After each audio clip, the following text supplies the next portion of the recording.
Aquí es cuando lo que le digo, que destruyen el templo, quedan ruinas, queda todo quemado. Dice, y los babilonios destruyeron el templo en el año 586 antes de Cristo. Y es cuando los judíos son llevados a Babilonia. Y vamos a ver lo que dice el punto número 1. Dice, el templo es reconstruido. Vamos a ver lo que dice Esdras.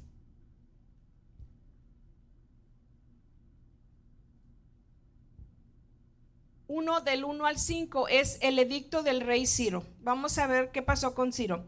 Y dice, en el primer año de Ciro, rey de Persia, para que se cumpliese la palabra de Jehová por boca de Jeremías, despertó Jehová el espíritu de Ciro, rey de Persia, el cual hizo pregonar de palabra y también por escrito por todo su reino, diciendo, así ha dicho Ciro, rey de Persia, Jehová el Dios de los cielos me ha dado todos los reinos de la tierra y me ha mandado que edifique casa en Jerusalén, que está en Judá.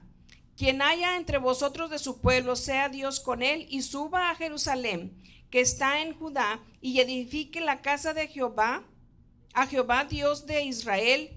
Él es el Dios, la cual está en Jerusalén. A todo el que haya quedado en cualquier lugar donde more, ayúdenle los hombres a su lugar con plata, oro, bienes, ganados, además de ofrendas voluntarias para la casa de Dios, la cual está en Jerusalén.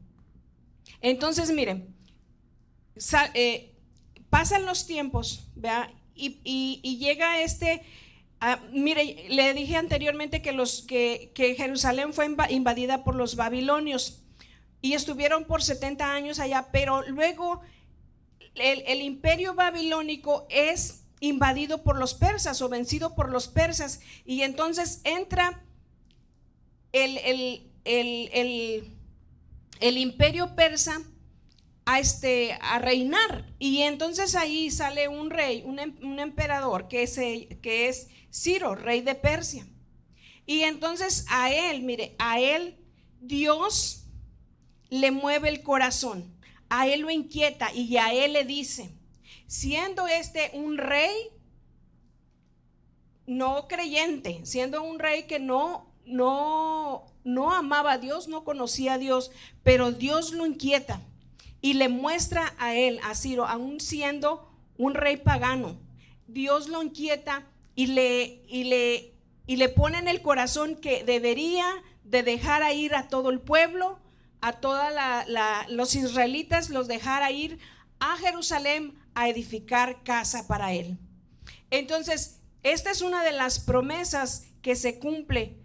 Nada más quiero que usted vaya mirando todas las promesas que Dios le hizo a Abraham, todas las promesas que él bendeciría a su pueblo, que su pueblo nunca sería erradicado, que siempre sería su pueblo. Pecaran y se arrepintieran y él se volvía a ellos, y si ellos le daban la espalda a Dios, entonces ellos recibirían una disciplina de parte de Dios y él se arrepintieran y él los volvería a amar, porque dice el Señor que con amor eterno te he amado, por tanto te he prolongado mi misericordia. Entonces en este momento se estaba cumpliendo la promesa de Dios para el pueblo de Israel. Una vez más, él había disciplinado a este pueblo por idólatra. Lo había disciplinado porque eran bien fáciles para irse contra otros ídolos, agarrar ídolos de otros pueblos y ídolos muertos y sin poder, y dejaban al gran Dios todopoderoso, que él era su Dios, que él era el rey de ellos, que él era el que los cuidaba, que él era el que proveía para ellos. Ellos se volvían, le daban la espalda a Dios. Entonces Dios los tuvo que disciplinar de esa manera, que se destruyera toda Jerusalén, se destruyera el templo, se destruyera el muro, y que fueran haciendo esclavos a Babilonia, estando sujetos a otros reinos. Entonces Dios ya mueve el corazón de este hombre, regresa y mire lo que les dice, que se vayan a Jerusalén, que se vayan todos los israelitas. Miren, los dejan ir. Primero se los trajeron esclavos, y ahora el mismo rey, la máxima autoridad del imperio persa, hace un edicto, hace un escrito, que se vayan todos. que se vayan todos a construir el templo. Y no nada más que se vayan solos, sino que sus patrones, sus vecinos y toda gente les dé dinero. Ahí dice el versículo el 4, dice: y a todo el que haya quedado en lo cual quiere el lugar donde more, ayúdenle los hombres de su lugar. Vea que conozcas, bendícelo con plata, con oro, bienes, ganados, además de ofrendas voluntarias para la casa de Dios, la cual está en Jerusalén. Todos no se vinieron con las manos vacías, todos traían todo lo que les dieron, ganado, venían bendecidos, se habían ido como esclavos, pero ahora regresaban bien bendecidos, regresaban con el propósito de edificar la casa de Dios.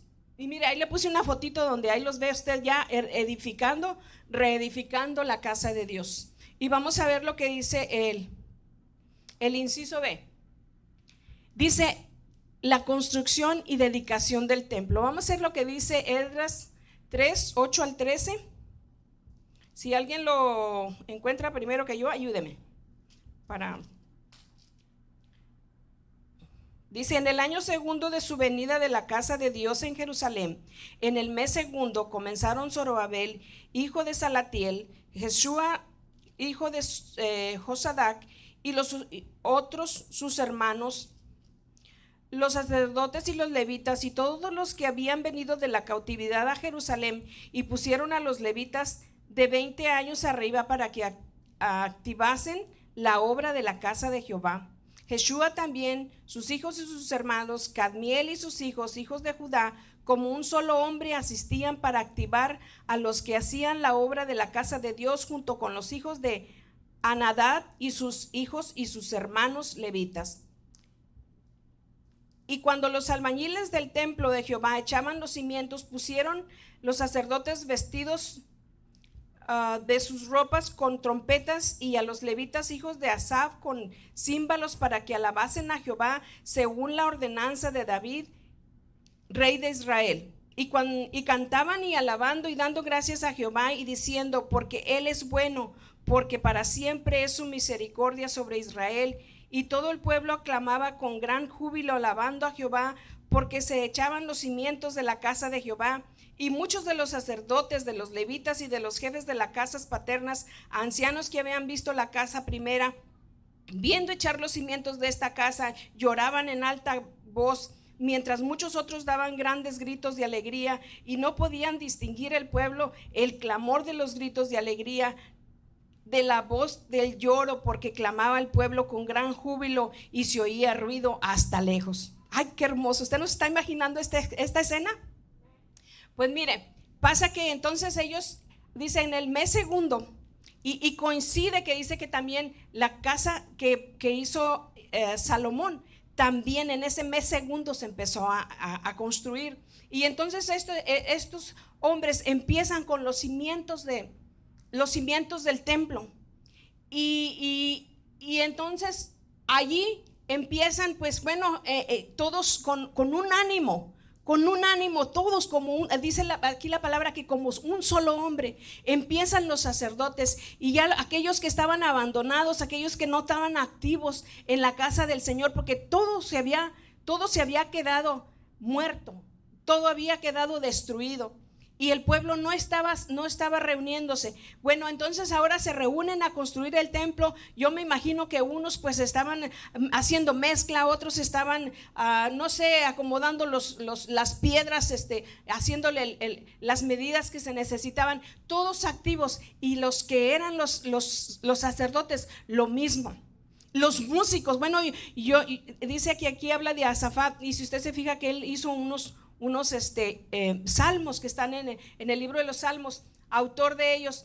Y yo me imagino que unos trabajando y otros cantando y alabando. ¿Usted se imagina qué fiesta? ¿Usted se imagina qué júbilo había en ese momento? Y me gozo cuando dicen, y al ver las ruinas, porque había ruinas, se construyó en el mismo lugar.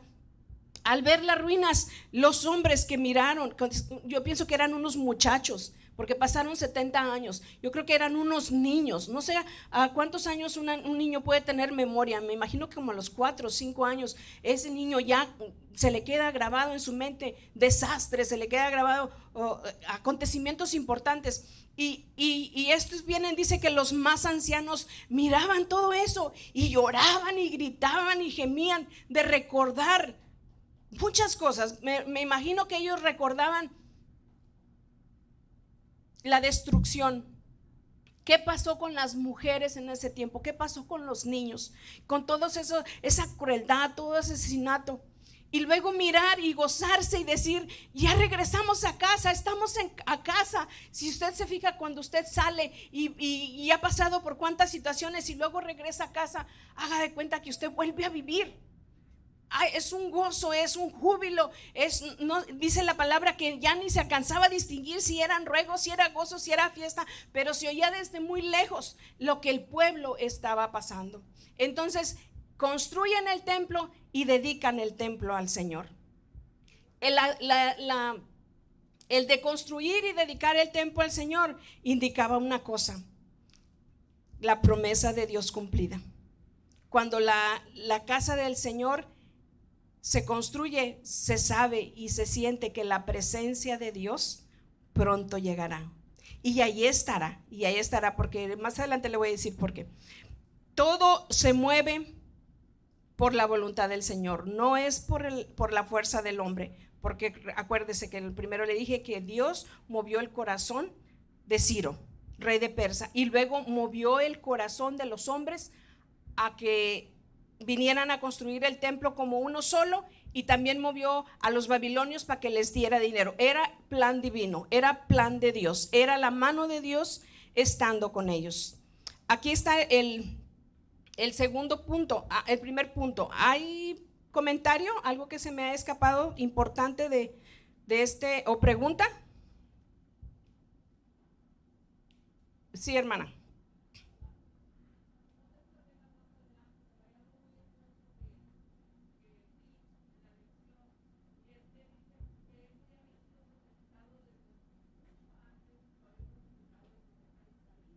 Ajá.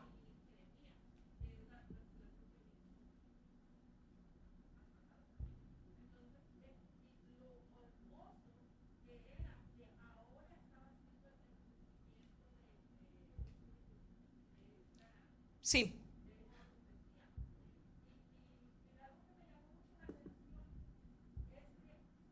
A Ciro le motivó mucho el saber que a él le mostraron la profecía de Isaías, que está en Isaías 44:28. Allí aparece el nombre de Ciro. El nombre de Ciro, en muchos años antes ya había aparecido ahí el nombre de Ciro. Entonces cuando le enseñan la profecía de Jeremías y la profecía de Isaías, él se conmueve más y se motiva más. No porque él que fuera muy creyente, sino porque el Dios le dijo que él le había dado todo el reino, o sea, todo el mundo descubierto en ese tiempo. Ellos estaban bajo su régimen, ¿sí? Y entonces, por eso es que sí, hermana Francisca, sí, el rey Ciro había aparecido ya en la profecía de Isaías. Sí, gracias, hermana, que me recordó un punto bien importante. Entonces ya pasamos hacia lo que era la dedicación, y ya se había construido el templo y ya había quedado nada más. Fíjese lo que pasó en tiempo que es el templo construido. Antes de que se terminara, empezó un desánimo en ellos.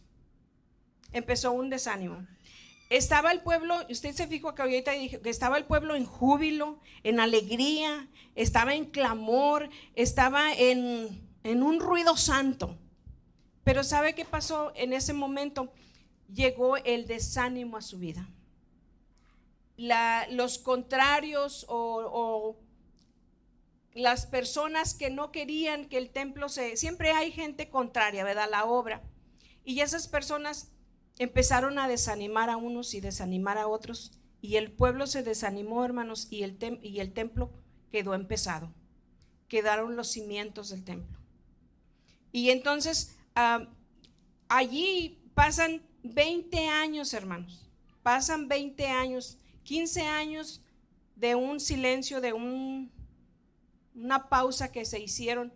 Y en esa pausa lo que dicen no fue por falta de dinero, no fue porque ellos se fueron a la idolatría o porque ya habían abandonado a Dios. Ellos estaban bien, pero sabe una cosa, que el desánimo fue lo que imperó ahí. Y cuántas de las veces nosotros podemos mirar que a veces como cristianos no nos vamos al mundo, no estamos pecando, no nos olvidamos de Dios, estamos con Dios, pero a veces hay un desánimo por trabajar, no nada más en el trabajo físico de la iglesia, sino también en el trabajo espiritual, en nuestra propia vida. A mí me gusta mucho el logo que tiene el pastor, que dice 3 palabras, que uno es que oración, instrucción y acción. Y yo creo que esto es lo que debe imperar en la vida del cristiano. No nada más es el que estar orando y orando y orando. Hay que también instruirnos, pero también hay que hacer acción. Si no tenemos acción, entonces de nada sirve que tengamos mucha oración, que tengamos mucha instrucción, si no hay acción. De nada sirve que estemos activos a trabaje y olvidarnos de Dios. Estar en comunicación con Dios, estudiar sus palabras. Entonces a mí me gustan esas 3 palabras, pero esas palabras tienen que ir en un solo.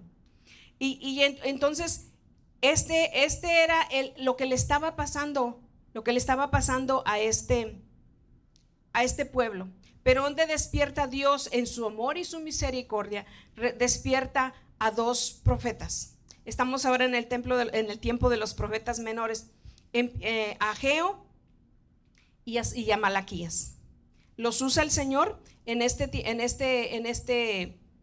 tiempo, y ellos traen esta profecía de decir, si ustedes se recuerdan, hemos estudiado acerca de que Ageo les dice, ustedes sí tienen sus casas bien atesonadas, ustedes las tienen bien arregladas, se han dedicado ustedes a arreglar sus casas bien bonitas porque se reedificó Jerusalén. Recuérdese que estaba toda destruida.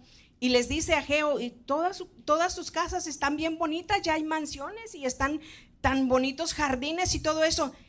Y se han olvidado de la casa de Jehová, la han abandonado.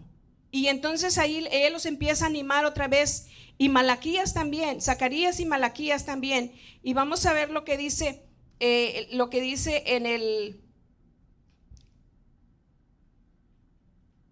dice, bajo los ministerios proféticos de Ageo y Zacarías, el pueblo fue alentado a finalizar el trabajo.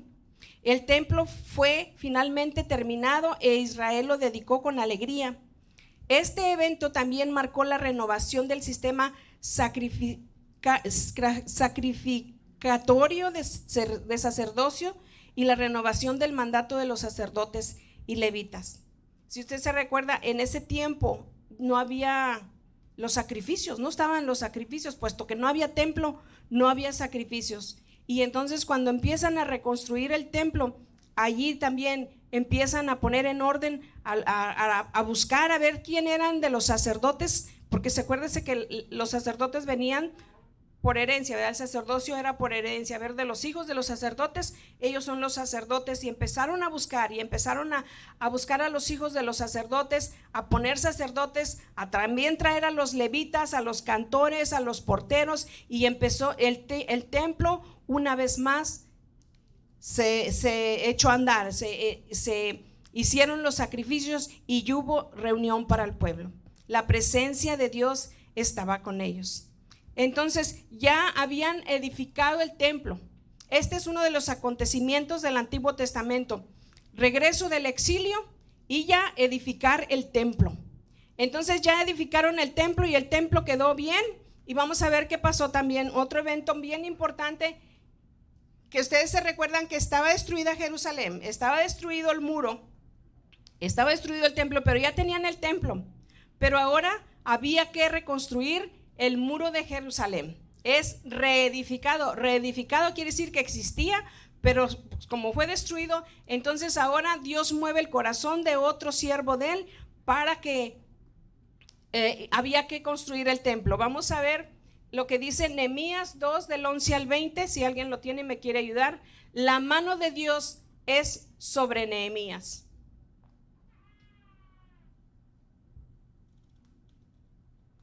Nehemías 2, 11 al 20. Gracias, hermana.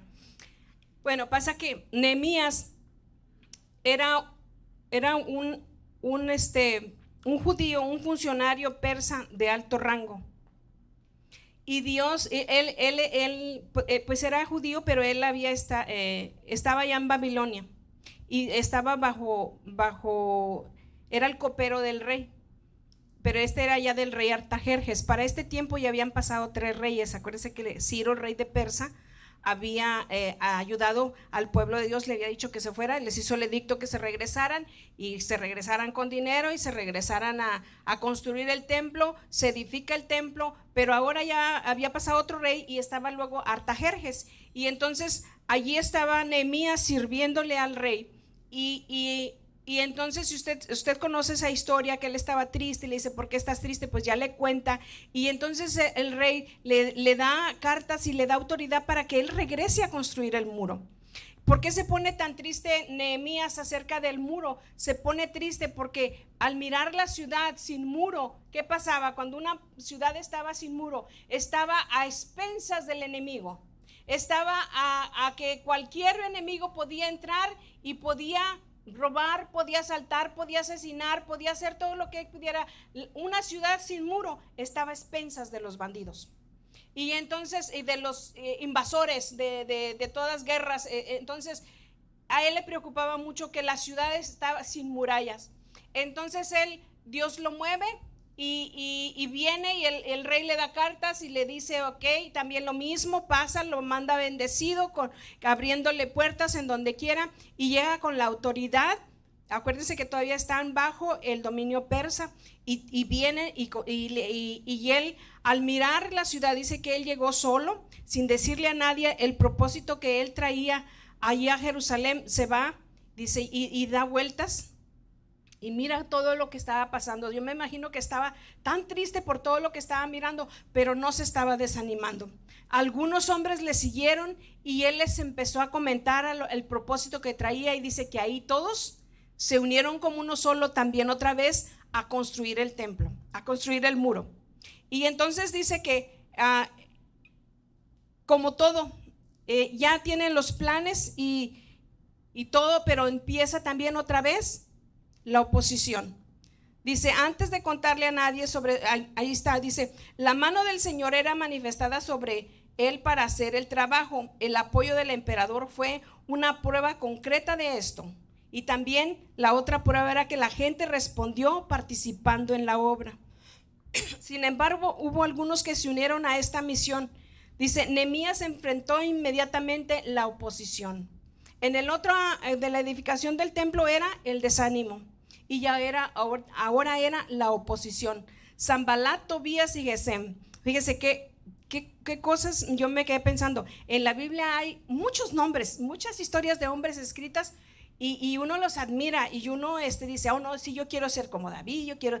Hay un cantito que se canta que dice de todas las virtudes que tenían como dice, fuerte como Sansón, valiente como David, sabios como Salomón, la caridad de Oseas, como el amor de Juan, la paciencia y virtud de Moisés. Usted se fija todas esas cosas que se cantan y se dicen las grandes virtudes de aquellos hombres, pero al yo mirar de Sanballat, Tobías y Gesem, qué mal ejemplo, hermanos, qué mal ejemplo. Y decir, no quiero ser como ellos, no quiero ser como ellos, que desanimo, estoy en contra, pongo oposición para la obra del Señor. Qué triste es que estos hombres tuvieron un final en el que todo el mundo los ignoró y no hicieron nada de lo que ellos pensaban prosperó, porque este hombre Sanballat hasta él vivía en los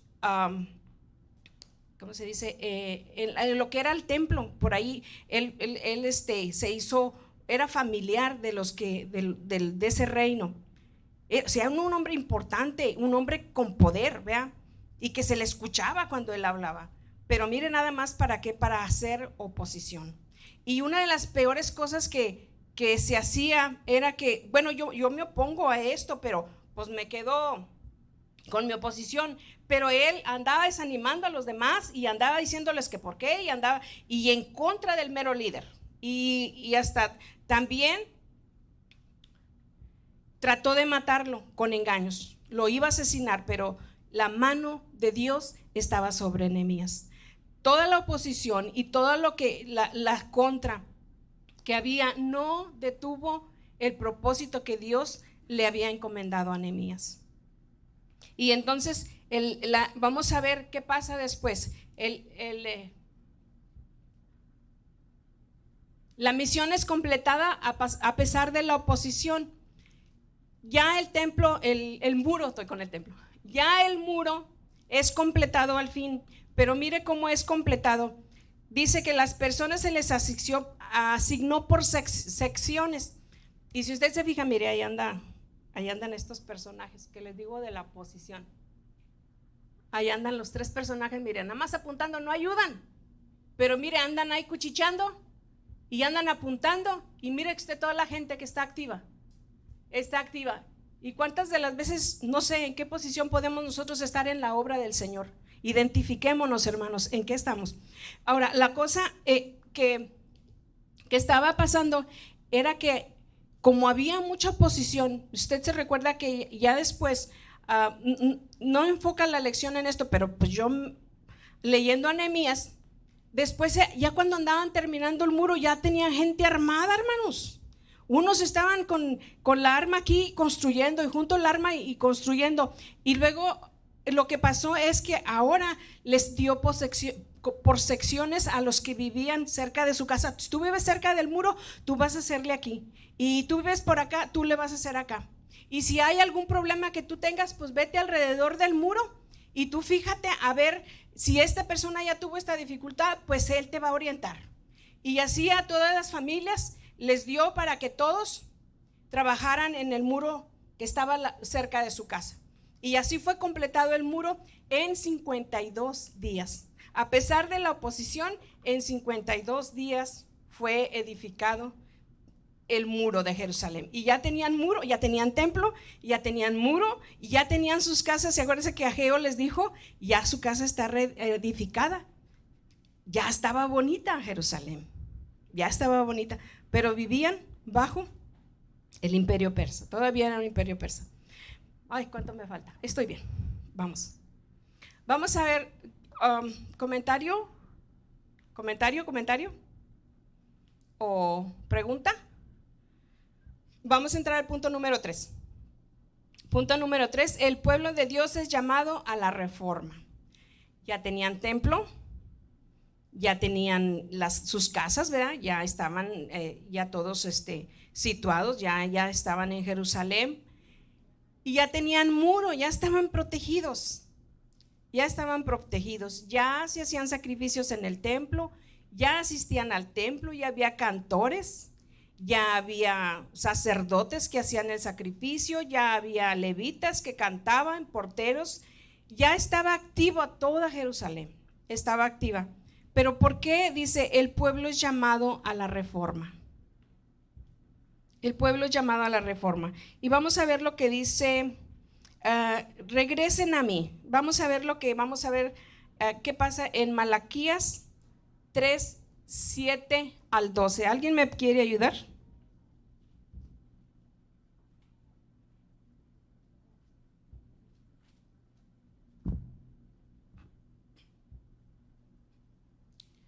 Desde los días de vuestros padres os habéis apartado de mis leyes y no las guardasteis. Esto les está diciendo Dios por medio del profeta Malaquías. Allí en ese tiempo surge este profeta.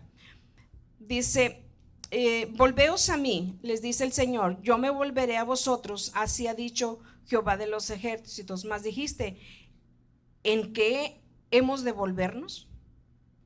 ¿Robará el hombre a Dios? Pues vosotros no me habéis robado, dijisteis. ¿En qué te hemos robado? En vuestros diezmos y ofrendas. Malditos sois con maldición, porque vosotros la nación toda me habéis robado. Traed todos los diezmos al alfolí, y hay alimento en mi casa, y probadme ahora en esto, dice Jehová de los ejércitos, si no os abriré las ventanas de los cielos, y derramaré sobre vosotros bendición hasta que sobreabunde. Reprenderé también por vosotros al devorador, y no os destruirá el fruto de la tierra, ni vuestra vida en el campo será estéril, dice Jehová de los ejércitos. Y todas las naciones os dirán: bienaventurados, porque seréis tierra deseable, dice Jehová de los ejércitos. Vea, dice: regresen a mí. El profeta Malaquías, me gusta mucho leer Malaquías, porque es como un diálogo.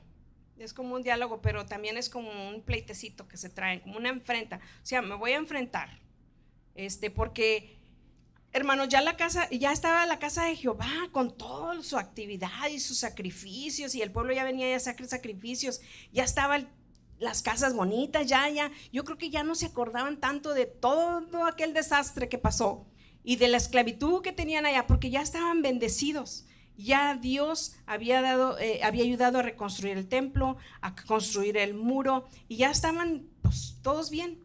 Pero ¿qué pasa? Surge Malaquías, y entonces los cuestiona, les da muchos cuestionamientos, y esta es la pregunta número 6 que les hace, y les dice: ¿en qué? Porque les dice: volveos, dice el Señor, volveos a mí y yo me volveré a vosotros. Y ellos se sorprenden y dicen: pero ¿en qué hemos de volvernos? Pues si ya la casa, ya construimos el templo, ya construimos el muro, ya hacemos los sacrificios, ya. Dice: volveos a mí. A veces nos creemos bien perfectos y no, yo ya soy salvo, yo ya voy a la iglesia, yo asisto con regularidad. Pero ¿qué tal que si el Señor nos viene y nos dice: volveos a mí? ¿No te cae como, no te molesta? ¿No te sientes como, ¿cómo, hermana?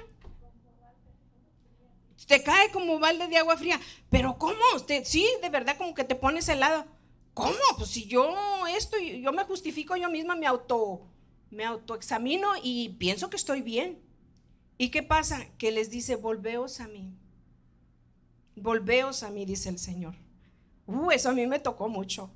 Y dije: ay, Padre, a veces uno se siente que está en lo correcto, y qué importante es que todos los días el Señor en la mañana nos diga: volveos a mí, porque sí, hermano, tendemos a veces a confiarnos en que estamos correctamente, en el lugar correcto, en el camino del Señor, y qué feo es que nos diga: volveos a mí.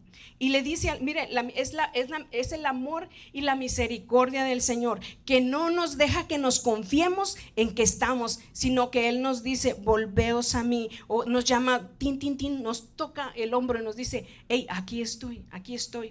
No basta con que hayas trabajado mucho, no basta con que hayas hecho esto, no basta con que estés bien activo, no basta con que te pienses que estás en lo correcto.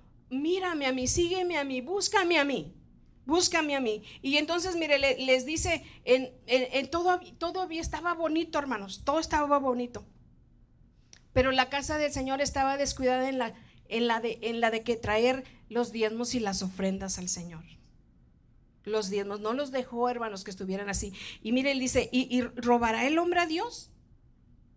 Y dice: pues vosotros me habéis robado. Y ellos dijeron: ¿en qué te hemos robado? Si hemos dado para la casa, para la construcción, hemos dado para el muro, ¿en qué te hemos robado? Ellos ofrendaron trabajo, ofrendaron, ¿qué le quiero decir? Su tiempo, ofrendaron muchas cosas, y todavía viene el profeta y les dice que están robando a Dios. Y la explicación del comentario dice que no nada más era robar o quitar o abstenerse de darlo, sino que en el original dice que es robar con violencia, tomarlo con violencia. Cuando retienes el diezmo, lo estás tomando con violencia, estás siendo bandido. Y entonces les dice ahí: ¿en qué qué te hemos robado? Todavía no sentían que estaban robando. Y muchas de las veces yo le digo, hermano, a veces uno se confía mucho de cómo estás, de tu estado, de tu caminar con Dios, te confías. Pero mire, todavía el Señor habla y dice: en vuestros diezmos y vuestras ofrendas. Porque usted se recuerda que Dios no pidió el diezmo. El diezmo lo dio a Abraham antes todavía, cuando no había todavía leyes, cuando todavía no estaba la ley de Moisés. Él le nació en su corazón a Abraham. A nadie le pidió a Abraham que diera sus diezmos, sino que él le nació de su corazón, desprenderse de un 10% del motín, y se lo llevó al sacerdote. Muchas de las veces, y se dice que el sacerdote era de la familia, venía de la familia de Abraham. Me parece que era, no sé si nieto o sobrino, algo así, pero venía de la familia, que de decir, ay, ¿por qué yo le voy a dar a este niño? Pero él respetaba y sabía a quién le estaba dando. No le estaba dando a su familiar el diezmo, se lo estaba dando a Dios.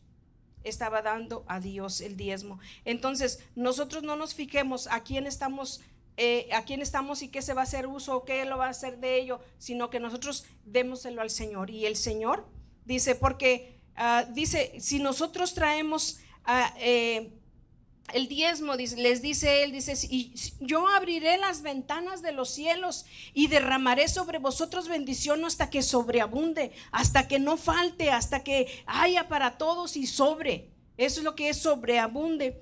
Y era para todo el pueblo, hermanos. Ya el pueblo estaba edificado, la casa del Señor. Estaba el muro, estaban las casas bonitas, y todavía Dios iba a derramar bendición hasta que sobreabundara. No quería estar en ese momento, yo quería ser parte de esa bendición. Yo quería estaba en esa escena que yo estaba mirando. Cuánto me hubiera gustado estar yo ahí en ese momento, que todos bendecidos. Y dice, y reprenderé también por vosotros al devorador, y no os destruirá el fruto de la tierra, ni vuestra vida en el campo será estéril. No se caerán las uvas hasta que no se maduren. Y todas las naciones os dirán bienaventurados. Todavía iban a ser admirados por los vecinos y decir, hombre, ese Dios que ellos sirven es mucho mejor que el nuestro. Esos hombres son mucho más bendecidos que todos los vecinos. Dice que serían admirados por ellos, serían deseables, porque seréis tierra deseable. Pues yo deseaba estar en ese momento, ¿se imaginan? Tierra deseable, dice Jehová de los ejércitos, ¿vea? Entonces, a eso les llama, eso es el llamado a la reforma, a una reforma, a que se volvieran a Dios. Si usted lee a Malaquías, en su casa, usted mirará la misericordia, el amor del Señor, lo mirará en eso. Vamos a ver lo que dice, sirviendo al Señor con justicia. Ay, ya me fui para atrás. Vamos a ver, sirviendo al Señor con justicia. Ya me falta un minutito. Dice, en nada más es Malaquías 3, 16 al 18. Aquí habla de que hay un libro de las memorias. Les habla aquí, les dice que todo aquel que siga la obediencia al Señor, estará su nombre en el libro de las memorias.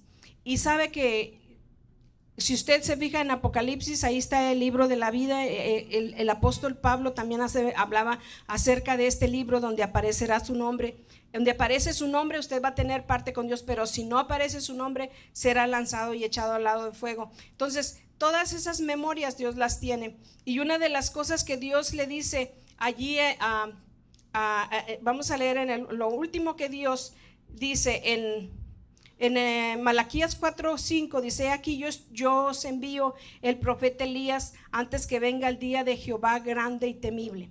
Le quiero decir nada más, a ver si me da un minutito. He aquí yo os envío el profeta Elías, y antes que venga el día de Jehová grande y terrible. Todas estas cosas Dios las profetizó y se cumplieron. Eran promesas y se cumplieron. Ya vimos que las tres cosas que se cumplieron. Pero una cosa sí le digo, hermanos, que confiemos en las promesas de Dios. Déjeme ver a ver si le doy no me quiero ir sin leerle esto. Hasta lo anoté ahí porque dice, a lo largo del periodo del retorno, la misericordia perdurable de Dios resultó más que suficiente para restaurar la nación. Sin embargo, no hubo una restauración de la monarquía davídica. Todavía eso falta, que se restablezca la monarquía davídica, ¿sí o no? Ya tenemos nuestro rey, ya hay un rey, pero vamos a mirar más adelante, vamos a mirar cuándo va a venir el rey de reyes y se va a instalar como rey para siempre. Vean, acuérdese que el pacto davídico era para siempre, ¿verdad? Era para siempre y se cumple en nuestro rey Jesús. Israel no era una nación independiente, todavía estaba, estaba sobre los babilonios, luego por los persas y luego por los romanos, sino que seguía siendo gobernado por potencias extranjeras. La declaración final del Señor en el Antiguo Testamento comienza, es lo que yo le leí. He aquí yo os envío el profeta Elías antes que venga el día de Jehová grande y terrible. Malaquías 4:5. En otras palabras, la gran historia continúa. Estamos en continuará, ¿sí? Dice, en el año 70 después de Cristo, ya le estoy hablando, ya pasó el Antiguo Testamento, ya entramos al Nuevo Testamento, que en nuestra próxima semana se hablará de eso. Dice, el general romano Tito destruyó Jerusalén y su población judía se dispersó por todo el mundo. Quiero decirle que todo esto hermoso que se construyó, todo esto hermoso que estaba, hermanos, fue destruida en el año 70. Duró, pues, digamos, cerca de 400, 500 años bien allí, pues ellos dependiendo de las potencias. Dice, y el general Tito romano destruyó Jerusalén y su población judía se dispersó por todo el mundo. Durante siglos los judíos fueron un pueblo sin país. Qué tristeza. La diáspora judía se estableció en Europa, en el norte de África, Oriente Medio y Rusia. Cuando los europeos emigraron a las Américas, los judíos también emigraron. Ahí se colaron todos los judíos. Durante casi 1900 años no hubo Estado judío. Durante la Segunda Guerra Mundial, que ya estamos hablando en el 1918, por ahí, 20, ¿qué fue, hermano? La Segunda Guerra Mundial, por ahí estuvo, ¿verdad? En 1900, en el siglo pasado. En el 1900 redondeó. Entonces, durante 1900 años no hubo un Estado judío.